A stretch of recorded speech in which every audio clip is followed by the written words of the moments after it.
Fender guy growing up until I joined the Crows. The Gibson was a big, like, oh, wow, you know, the scale length and just everything. And I had to really get used to that. You know, it seemed too easy to me at first. And then I imagine afterwards I found that Telecaster that was just so delicious, you know. And that became sort of the main guy for a while. You know, go through periods. It's like shoes, you know. Now one's not better than the other. Maybe one's more suited for a certain terrain, you know. Just flavors a lot of times. I look at them as like paintbrushes, you know. All of this stuff is just a way to get your picture made. It's Asher. I've been working with him for a while. We have a signature model that I loved, and then I've always loved this shape. It's one piece through the center, like a Firebird, but it's got Les Paul qualities, but you can carry it, and it's got a bite to it, and I loved it. And then an old friend of mine, Craig Ross, plays with Lenny Kravitz, so we met at Bill's his shop, and this was hanging on the wall, and he pulled it down, and we took a picture, me, Bill, and Craig. By the time I got home, Rich Robinson had texted me going, well, what's that guitar that Craig is holding? I'm like, that's the guitar I was gonna bring to Woodstock. And so I emailed Bill, and I said, that's my guitar, dude. I'm not playing next to somebody who buys it, and I gotta stand there and stare at it, you know. That's mine. He goes, that's the best email I ever got. So take it, we'll work it out.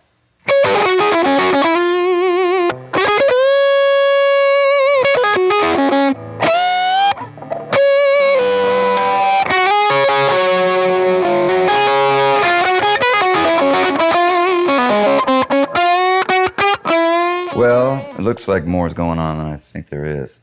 It's my old Sunlion. There's the Deco for the kind of slap tape saturation. And I have these loops, one for the tuner and one for like a longer delay.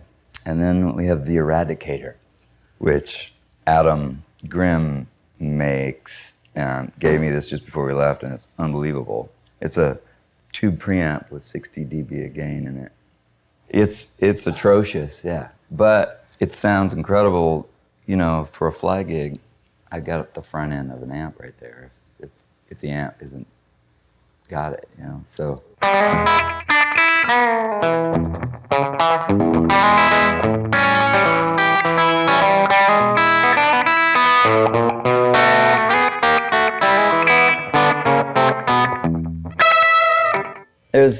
There's options and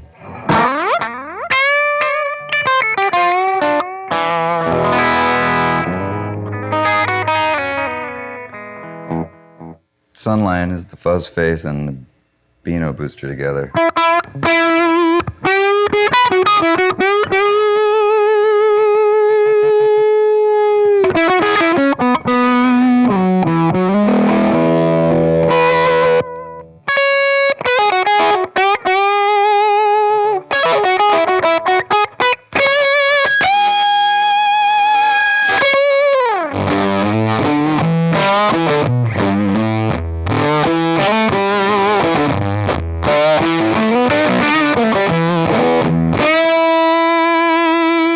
New record, honestly, really the only thing that I really use with this Buffalo Effects power booster.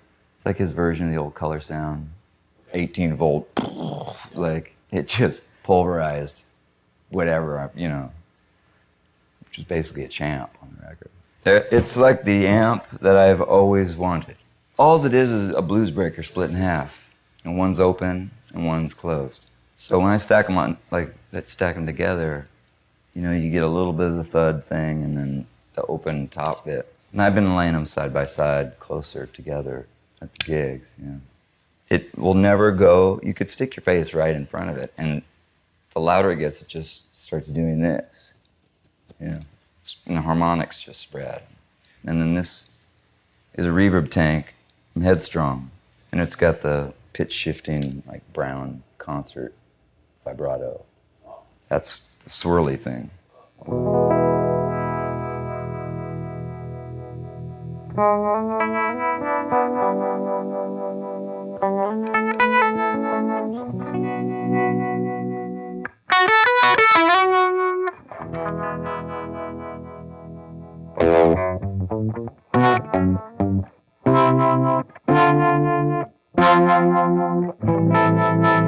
Hendrix was the one that blew my head off.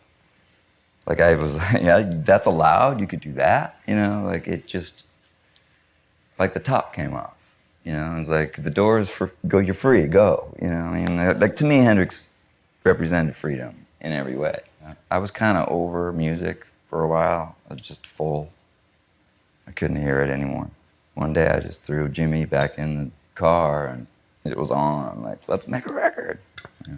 Those first 2 Jeff Beck group records were huge. That was my bag early, and I was very single-minded about it, and everything else sucked. I probably wasn't pretty, but, you know, to people about it, but it was the way that I knew I wasn't gonna take anything less than, I'm gonna take this as far as it'll go. You know? I can get bored pretty quickly, and then not be present fully. So if I'm doing something too long, if it starts to kind of feel a little rote, like I need to get out because I'm not doing my best and you're not getting the best. So I've always been into just as many different situations as I can get into to learn and just to play, you know.